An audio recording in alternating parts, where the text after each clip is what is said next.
Okay, we are rolling. So, hi everyone. My name is Kshitij. I'm your TA for this course. The last time I'm introducing myself.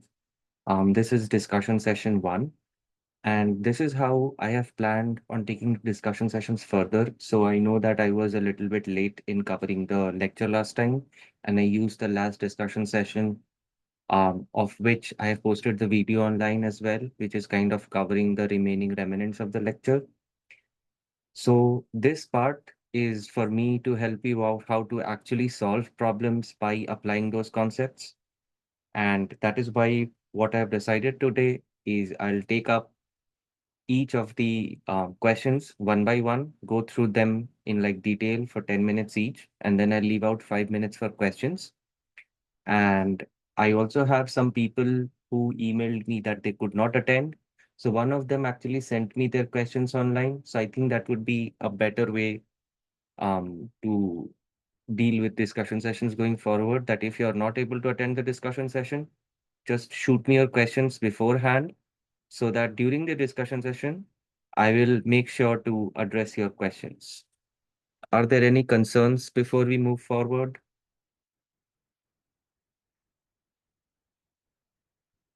Okay, no concerns. So let's get started. So where did I put my yes.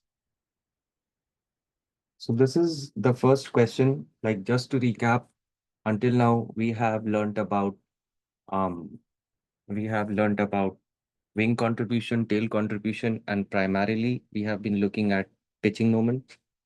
So let's see. We gave you an overview of the method that is used to construct the contributions coming from each part. For example, in the class, we discussed wing and tail. But in general, when you're going to design a new aircraft, which has a new kind of design, you need to account for each of the individual new innovations that have been done. So each new part that has been added may or may not have a significant contribution to the pitching moment, and you need to analyze that. So that is why you can't just randomly draw out a shape and be like, yeah, it's safe to fly. So let's see. So the first example here, or the first um, the objective of the first question in this homework is to make you get comfortable with it's like nothing difficult. It's just the application of what you have learned step by step on a different setting.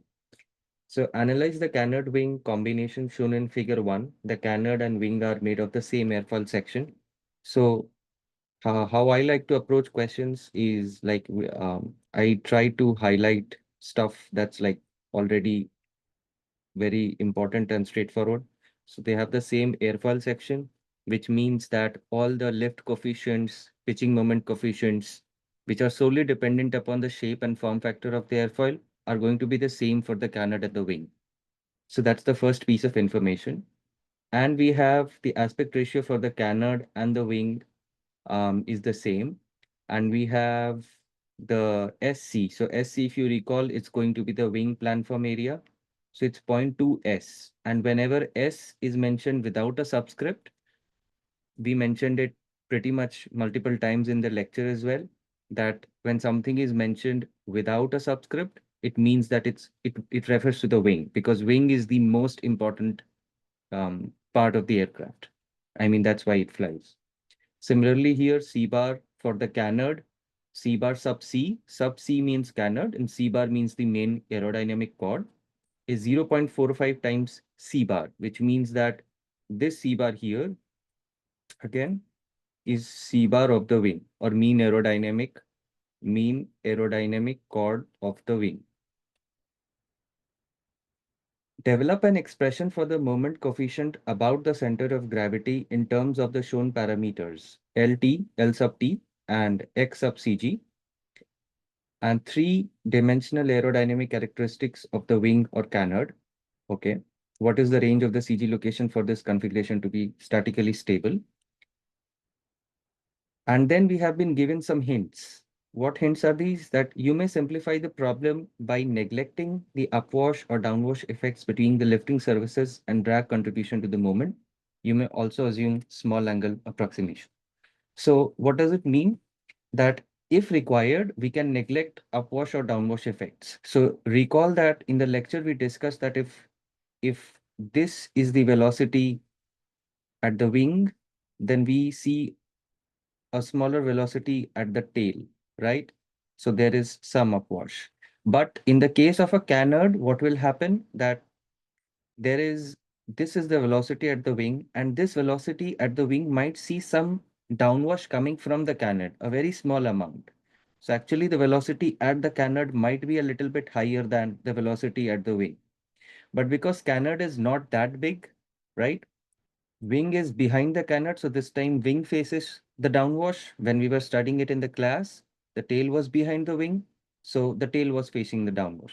But here, professor mentions that we can neglect these effects, so we don't need to worry about epsilon. We can assume that it's zero. And drag contribution, already we told you that drag is not going to be an important part of this course. So let's tackle this piece by piece. So if you go and watch the lecture that I gave on Friday last time. So the first piece of the puzzle that we always solve is unknowns and figures. This is going to solve half of the problem for you. If you don't understand some part of my handwriting or something is unclear, then please stop me immediately. It will help a lot of people.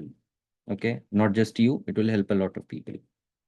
So what is my target? So first of all, I have to develop an expression for the moment coefficient about the center of gravity in terms of the shown parameters. So I know that the moment coefficient about the center of gravity will always be written as a constant part plus some coefficient part, right? Times alpha. And this alpha would be alpha at the wing. Always remember that. Now we know that this would have contributions coming from the wing. This should have contributions coming from the tail. But this time we don't have a tail. We have a canard. This time we have a wing. This time we have a canard. So which means that first of all, we need to find contributions of the wing or the canard. Actually, contributions of the wing to the constant part and contribution of the canard to the constant part, and then contribution of the wing to the coefficient part, and then contribution of the canard to the coefficient part. So this was our main target, but it's like solving a piece of the puzzle. To get to these two values, we are concerned with these two expressions primarily. But we know that these two expressions, now since we are analyzing two parts, we are going to have two. So this pieces of information will give me CMCG naught. And the other piece of information, these two pieces of information will give me CMCG alpha. Now, recall the exercise that we did the entire time for the lift and for the wing and tail contributions. And this would be a really good place um, to just go through the entire derivation, open up the notes that you took from the lecture, and now read through them step by step and apply it in this case. So let's come back to the figure. So first of all, we have to make the figure, right? So we can make the figure this way. So now we have, actually I should use a dotted line. So now we have the fuselage reference line. This is the canard. This is the wing. And we have been told that this is the velocity at the canard and this is the velocity at the wing. We can assume that there are no upwash or downwash effects. So we are good.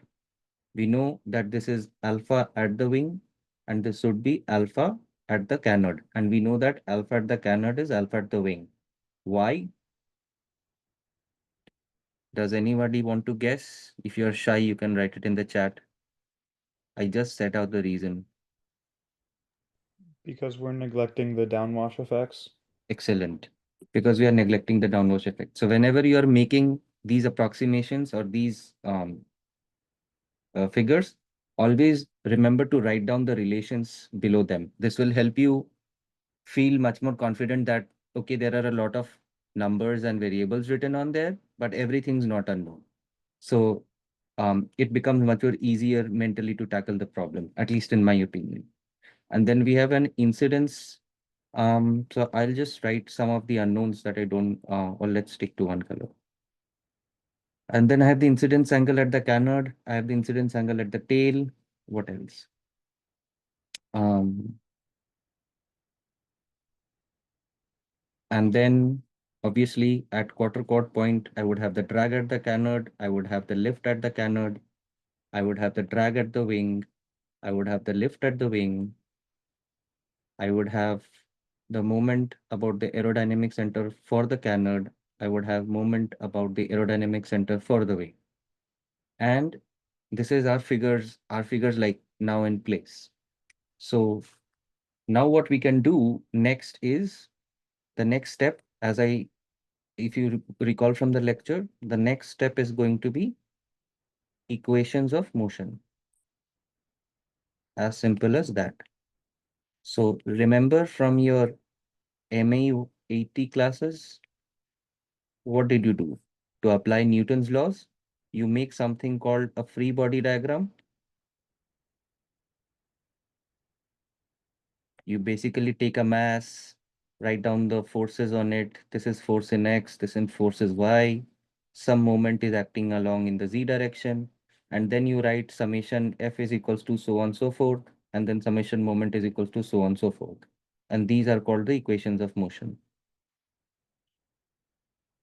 So we are essentially going to be doing the same thing, but now our system is not as simple as it was in ME 80. Now we are like, obviously we are growing up, so we'll deal with difficult systems, more and more complex systems. But once you do it by hand, it gives you a good mental map or mind map as to what you're doing, and you don't feel so lost. So now anybody who's stuck or has any doubts that how did I come from like identifying what I actually need to find, and then finally jumping on to what is the next thing that I needed to do, that was make a figure. And the next thing now I'm going to start with equations of motion. So does anyone have any doubts or has anything that I would love to clarify if you have lost somewhere?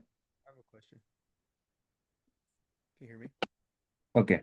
And if you're watching the recording later on, just shoot me an email and I'll clarify it for you. Um, okay, so let's move forward. So now what is the question? So always remember that I told you that in classes also that if you think about lift, you can do all the analysis and ultimately your result will come out to be that after all approximations. So if you go and rewatch the lecture, remember that we are making small angle approximation, and we will also be making the approximation that L is much, I mean, it's not much bigger than D, but since L by D is on the ratio of 10 or greater, right? This is one approximation that we make, and this is the second approximation that we make. Is greater than or equal to 10, we will say that lift terms are much more bigger than drag terms and we'll ignore them. So if you go and analyze lift, you will come out with the relation that lift on the wing is approximately equal to weight on the aircraft. It's not so much informational. Then secondly, we say that the drag equation, the drag part of the force is like very small. It's not relevant in 175. You don't need to worry about it. Finally is the thing that we worry about, which is going to be the moment about the entire aircraft, about the CG of the aircraft. Okay. And then you start writing stuff. So we have positive pitch. You always remember that this way is positive pitching up moment. Okay. So MAC canard plus MAC wing as it is. They are moments. Then lift at the canard times the distance and the component. I will not do the detailed math for you. That's for you to do. I have lived my fair share of undergrad days, so I'm done. And then you have drag at the canard plus lift at the wing plus drag at the wing. And then you will make some approximations, and probably you're going to drop out drag at the canard, drag at the wing, maybe some other terms. So basically step 2B, you could say, is that you make approximations to simplify the expression. And what are these approximations? Again, if you just missed it, these are the two major approximations. Small angle approximation. What is the small angle approximation? Just writing it down again, that if alpha is like much smaller than 1 radian, or like is a very small angle, then I can approximate sine alpha as roughly equals to alpha. And if alpha is like very close to 0, then I can write that sine alpha is very close to 0. Okay. Similarly, cos alpha is approximately equals to 1. And then the other one is like if we have lift times some term, let's say m plus drag times n, and we know that m and n are already small numbers, then we can say that this is roughly equals to Lm because lift is much larger than drag. Anybody has any doubts in how we made this simplifications?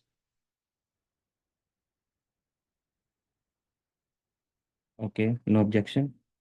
Then finally, what is step 2C? We are going to non-dimensionalize.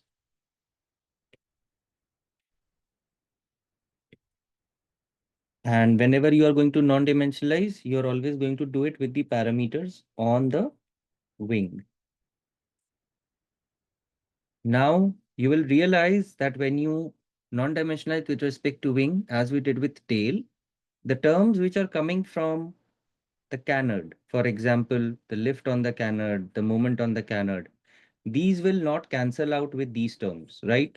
And you will get some terms which are similar to these terms. Remember efficiency? So this time we would have something called canard efficiency. And you can think on your own that how are you going to define it, looking at the way we defined tail efficiency. So what was tail efficiency? Just to recall, tail efficiency was dynamic pressure head at the tail, its ratio to dynamic pressure head at the wing, right?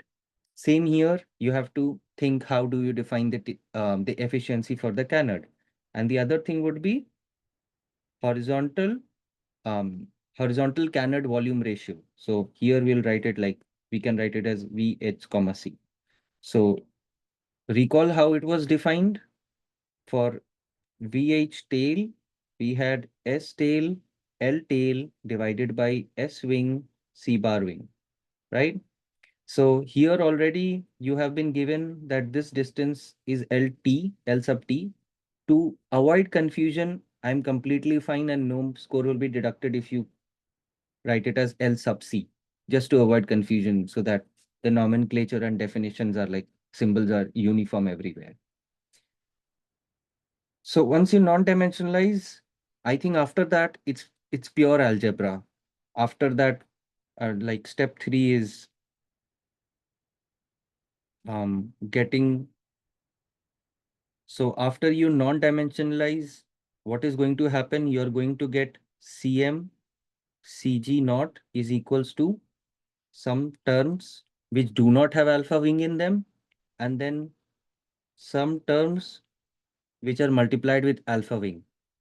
So you will have some terms coming from the wing, some terms coming from the canard, some terms coming from the wing, some terms coming from the canard, and you know that these will sum up to give you CmCg naught of the entire aircraft, and these will give you CmCg alpha of the entire aircraft. So now anyone who doesn't get the entire flow, the objective of the discussion sessions won't be for me to plug in numbers and do the math or the arithmetic. My objective is for you to understand that how a question is to be approached.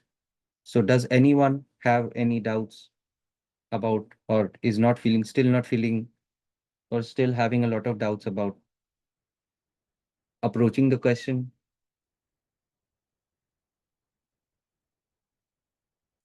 If you feel shy about opening your mic, feel free to like send me a personal message over chat, but don't let your shyness take away the opportunity to get your doubts clarified. It's important. Okay, I think like there's no doubts on that. The second question is, what is the range of the CG location for this configuration to be statically stable? So for this, you can go and watch the last 15 minutes or 10 minutes of the Friday's discussion session video where recall that in the last part of the lecture, we talked about these two choices that, okay, we did all of this derivation with so many symbols to finally arrive at this equation. But then we found out that CMCG naught should be greater than or equal to 0 and CMCG alpha should be less than 0, right? Actually, not even greater than or equal to, strictly greater than, right? Um, so, and the reason for that is, so the reason for this is we want statically, that is when the aircraft is statically stable. So static stability is basically when we are not giving any inputs, when we are just disturbing the aircraft and seeing its natural response. So if CMCG alpha is less than 0, then the aircraft is statically stable. So now the question is asking that you'll get some complex expression for this term in terms of LT and XCG. And you might have to make some other approximations as well. Okay, like small angle approximation, lift is much greater than drag, blah, blah. Basically, you'll come to a simplified expression that only involves LT and XCG. If you are having other terms, you have not done the approximations properly. There is still terms which can be dropped. Okay. The terms which are provided here are more than enough to get to the simplified expression. And then it is saying that, let's say you have some expression which is like ax plus by plus cz, so on and so forth. And we are saying that this is equals to CMCG alpha, where x is some distance and the other variables are not important here. So we are going to say that ax plus something something should be greater than 0, which means that ax should be greater than minus whatever was here, and then x should be greater than. So if x is greater than this value, then we have CMCG alpha negative. So that is what this range is talking about. So actually it will turn out that you have to find out the range of XCG on the fuselage reference line. And remember that x equals 0 or the origin starts at the leading edge of the wing. Okay, so remember that here this is x equals 0. Tail was behind. This time canard is in the front. So this is negative x-axis. Remember that. Okay. What else? I think, yeah, that's pretty much it for the first question. Anyone has any doubts How or? do you find the range for the CG location? I'm a little bit confused. How did you set up the problem to find that algebraic expression you have down there? Yeah, so that's the thing that, like, I won't be going into the details of that, but did you follow up until here? Yes. So here, if you recall, like if I go and I'll paste in something. So remember that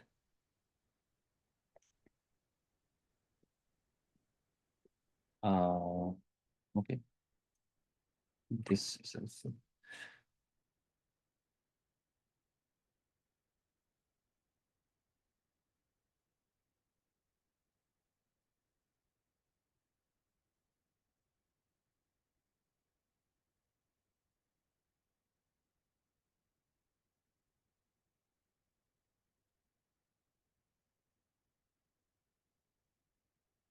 So do you remember these are the wing and tail contributions to CM alpha about CG for wing tail configuration? Yes. So now what I am saying is that the total CMCG about CMCG alpha is going to be what? Negative eta T VH CL alpha at the tail 1 minus D epsilon by D alpha plus CL alpha at the wing XCG minus XAC wing by C bar. Correct? Correct. And to be statically stable, this should be less than 0. Now the question is asking that can you find the range of xCg for which this entire expression is less than 0? So it's straightforward algebra after that. Oh, okay. Okay, I understand. Yeah. And you shift this here, this term entirely, divided by CL alpha multiplied by C bar, add XACW, and you'll finally get XCG should be less than so on and so forth. And obviously XCG has to be positive. You can't have the CG in front of the wing. Does that make sense? Yes, thank you. Yeah. And you so this is like for tail, but you'll get a similar expression for the canard, and then you'll have to do it for the canard. Any other questions before we move on to question 2?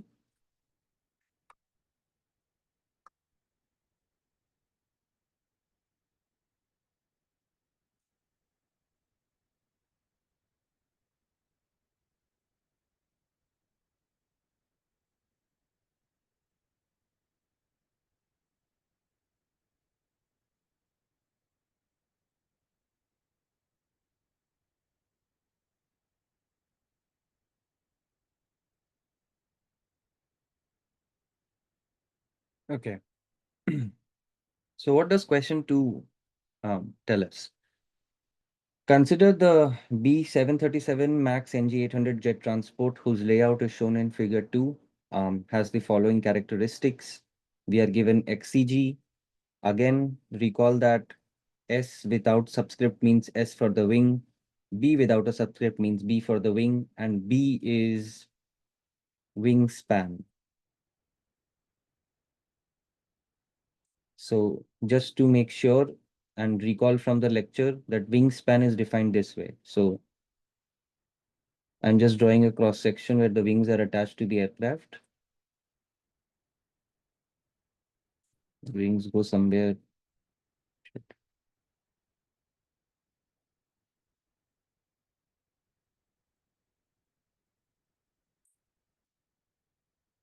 So this is the fuselage reference line, and from wingtip to wingtip, this is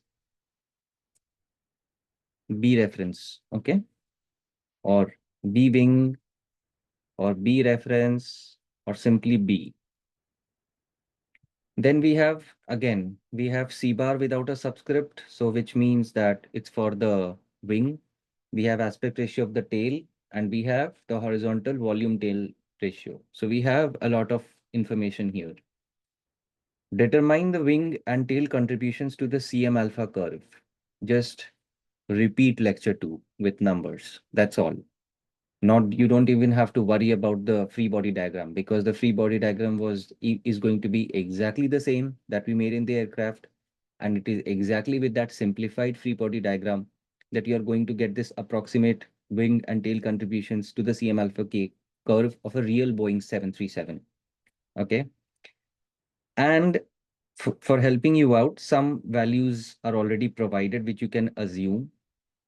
And as I said in the lecture that tail efficiency is somewhere between 0.9 to 1. So here it's explicitly given that make 0.9.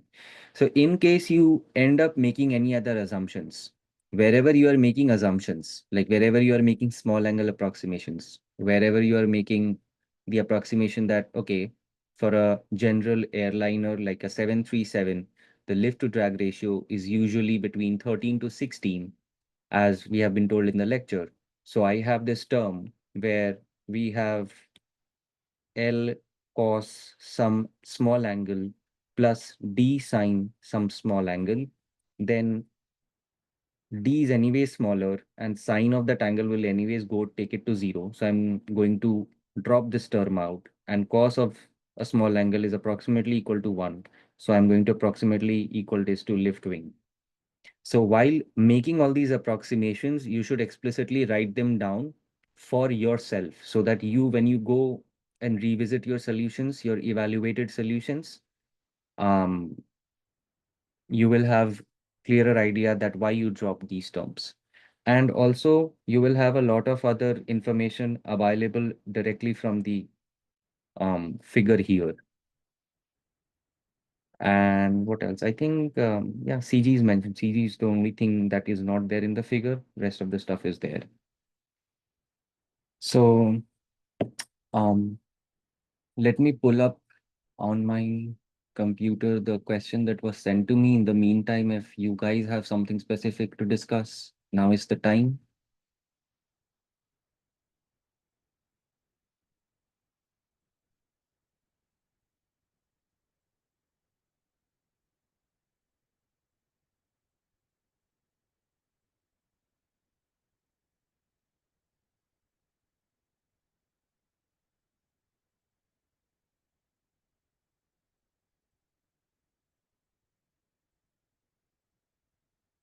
So I was sent one of the questions regarding question one, that do we need to look for a general expression or the individual contributions at alpha 0 and general alpha?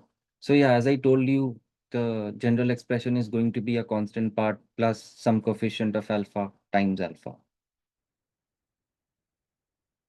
I think those are the only two questions. Have I missed out on anything? Let me check. No, those are the only two questions. So if we don't have any doubts, we can call the session off. Any other doubts? Last calls? Okay, then I'll see you guys on Friday, and this will be posted soon.